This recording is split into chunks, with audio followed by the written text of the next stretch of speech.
Antibiotics are truly wonder drugs. They have saved countless lives by effectively treating bacterial infections. Pneumonia, tuberculosis, and sepsis, once deadly threats, became treatable. This revolutionized healthcare and significantly increased human lifespan. However, we face a growing problem: antibiotic resistance. It occurs when bacteria change in ways that reduce or eliminate the effectiveness of antibiotics. This makes infections harder to treat and increases the risk of disease spread, longer illness, and even death. The primary driver of this resistance is the overuse and misuse of antibiotics. It's crucial to understand how this happens and what we can do to address this looming health crisis.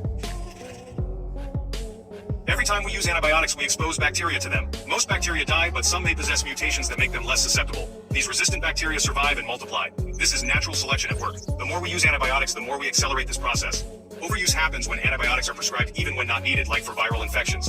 Misuse occurs when patients don't complete their prescribed course, allowing some bacteria to survive and develop resistance. This creates superbugs, bacteria resistant to multiple antibiotics, making them extremely difficult to treat. Imagine a battlefield where antibiotics are weapons and bacteria are the enemy. When first used, antibiotics are highly effective, wiping out most bacteria. However, some bacteria, through random genetic mutations, possess shields, resistance mechanisms. These resistant bacteria, though initially few, now have a survival advantage. They multiply, passing on their resistance genes to their offspring.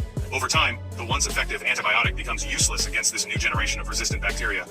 This is evolution in action, driven by the selective pressure of antibiotic use. This process is accelerated by the widespread use of antibiotics, not just in medicine, but also in agriculture. Antibiotic resistance can be prevented through several measures. Firstly, only use antibiotics when prescribed by a healthcare professional. Avoid demanding antibiotics for viral infections like colds or flu. Secondly, always complete the full course of antibiotics, even if you feel better. This ensures that all bacteria are killed and reduces the chance of resistance developing. Thirdly, practice good hygiene to prevent infections and reduce the need for antibiotics. This includes regular hand washing, safe food handling, and staying up to date with vaccinations. Finally, support policies and practices that promote the responsible use of antibiotics in healthcare and agriculture.